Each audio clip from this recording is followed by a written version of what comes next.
welcome back to Outback Off-Road Off-Grid. In this episode, we take two near-new Chevy Silverados up the Canning stock route. Too big? Nah, check this out.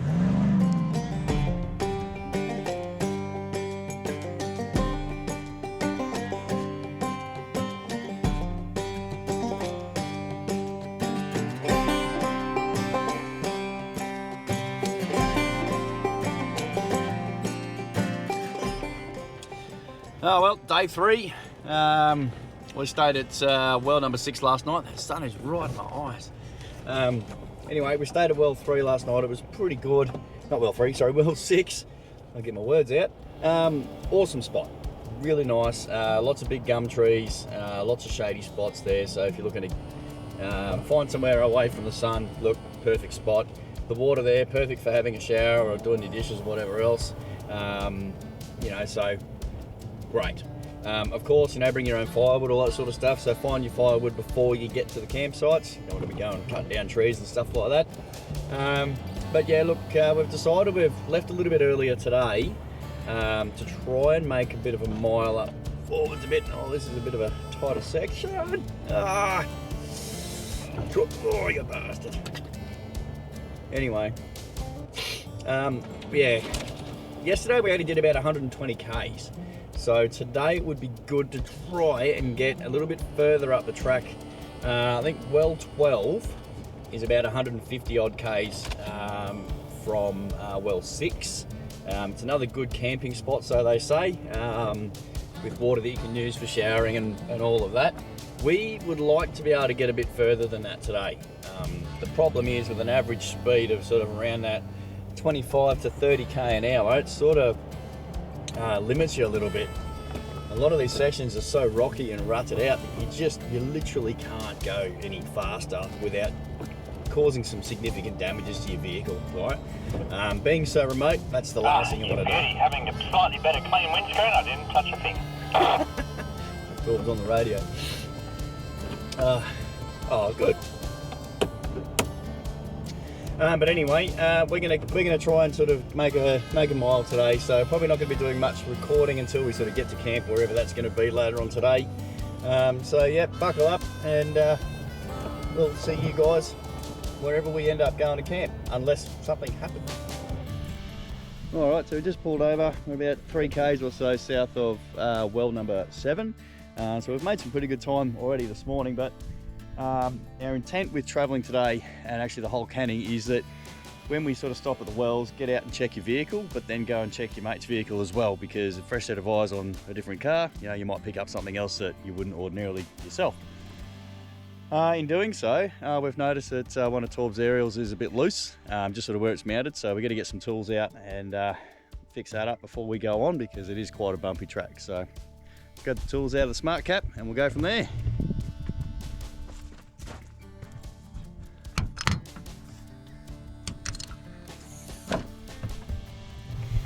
I love this canopy, it's awesome.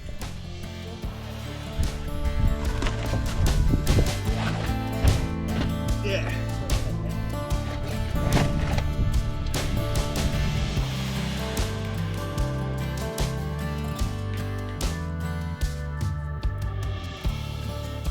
Geez, you can see why you can only take, oh wow, it takes forever to get somewhere in some places, because you're literally driving up what looks to be some form of a riverbed or a water course or something like that. I mean, at the end of the day, I was just selling Torbs, but the stock would actually probably, more than likely, take the path of least resistance, which would have been along the water, if there was water here.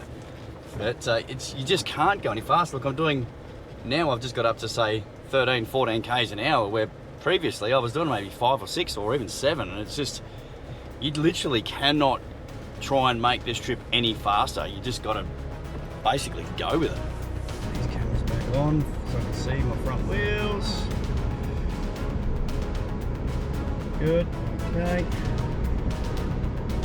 Good. All right. Hold up. Am I going the right way here? Oh, yep. Yeah, you're part of it. mate, I'm loving having these cameras that point down at the wheels. You can sort of see where you're getting your wheel around. Yeah, they are helpful, aren't they?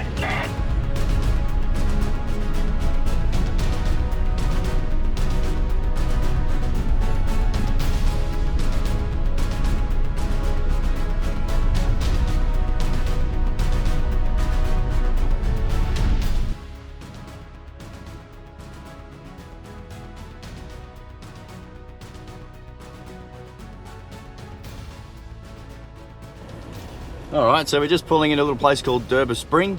We're going to fix a few bits and pieces here, just check a few nuts and bolts. Apparently, oh, bloody dust. Trying to keep the dust out, not let it in. Anyway, yep, so we're going to stop here at Derba Spring and check it out. Torbs has got a loose nut and bolt or something we need to have a quick look at. I'm going to check my spotties because I found that the nuts and bolts on that aren't quite the best. But yeah, we're going to go through this little creek section just here to get in. Looks like there's a drop loo and that here too. But we're going to cook up a bit of lunch here, so we'll see you guys once we hop out the car. Located between well 16 and 18 is Derba Springs. For us, this represents a great place to be able to relax and check over the cars before we hit the northern side of the track. Well, good morning everybody. We are, well, we woke up this morning here at Derba Springs. Really nice little spot. Awesome little campfire. Massive group of tourists, and do we call them tourists? Yeah, we'll call them tourists. Rocked up, so you got a whole big group of people, like a big adventure tour, tag along tour type of thing. A couple of them come across yesterday with a few horror stories. They're heading south from north, and they've said, look, you know, if anything, tape up your mirrors. So check this out. She's all taped up. The other one's going to be taped up shortly, and then Torbs is going to do his. He's just got to fix something on the back of his car at the moment, just where the aerials mount. Had the same problem a couple of days ago, but now it's the other side that's sort of giving a bit of an issue.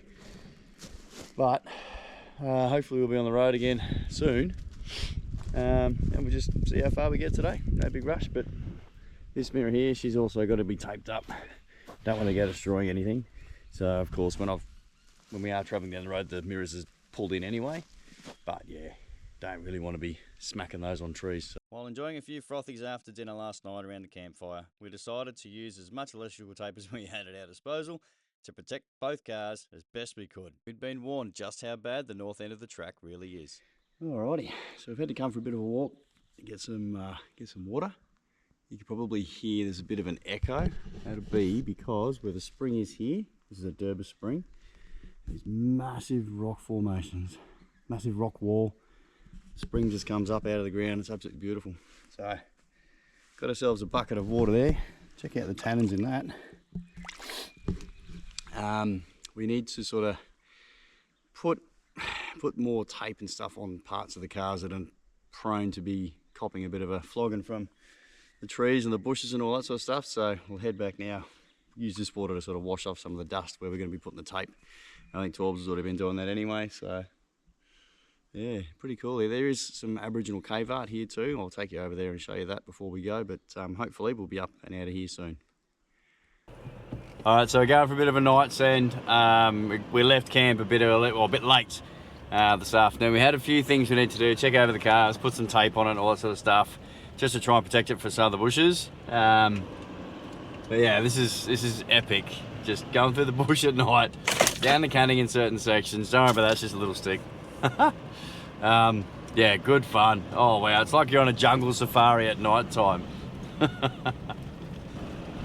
Crank the tunes and we'll be alright. Phew!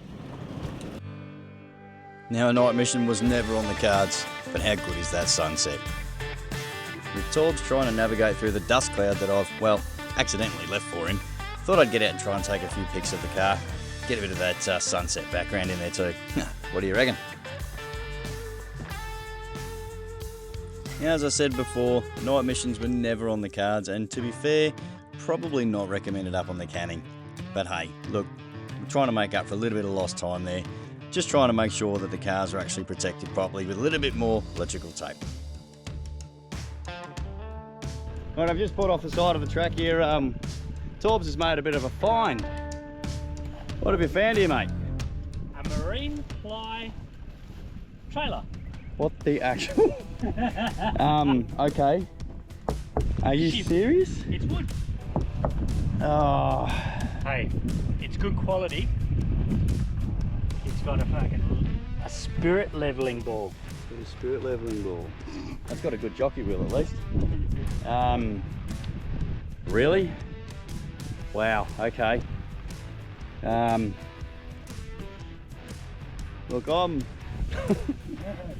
I don't know what to say about this. Dumbfounded. That's the word. Yeah, I think, yeah, dumbfounded. Look, guys, seriously, the track says it's not recommended to bring trailers. Now, people do bring some camper trailers, and of course, you know, the camper trailers, or most camper trailers we've seen have been pretty decent quality, and I guess you could say, I'll just move the camera up a little bit, I guess you could say that the camper trailers that we've kind of seen on the track have been, well, decently built. They'd be more suited to this type of thing than whatever this contraption is. It's made out of marine ply. Wow. Oh, the lights don't work. I wonder why that is. Looking at this water. Yeah, okay. This is something that I would never, ever contemplate bringing on something like the canning stock route. Because now, sure as hell, this thing here is going to sit here for God knows how long. And it's right now it's just junk. So yeah. Well, I figured out why it's been left here. Why is that? They've snapped the leaf spring. So it's not the marine ply? No, that's the only thing that's and still. Oh man. So you even had a toolbox Mm. on the mudguard. Which kind of looks like an old sort of lockbox. Yeah. To be fair. And unfortunately, what looks like has let him down is just the leaf spring. Look, it's a shame. And look, to whoever's built this and dragged this along to this point, yeah, look, I don't know, kudos, I guess, maybe for trying, but yeah, you can't bring stuff like this on the canning. It'll fall to bits, and you know, case in point. Oh dear. For a $50 leaf spring, if you carried a spare, he probably would have got this out. Yeah. But how much spare do you carry? Yeah, it's true. Look, if you're going to bring a camper trailer on the canning at all in any way, shape or form, look, make sure it's well built, make sure it's up to task, because something like this most certainly is definitely not either of those. Just goes to show, bringing trailers on this canning stock route track is just not advised. Thanks so much for tuning into this episode of the Canning Stock Route. As I said earlier, this trip is based on how two big American trucks handle the remote, harsh tracks of Australia, just like the Canning Stock Route. Stick around for episode 3, guys. We'll see you then.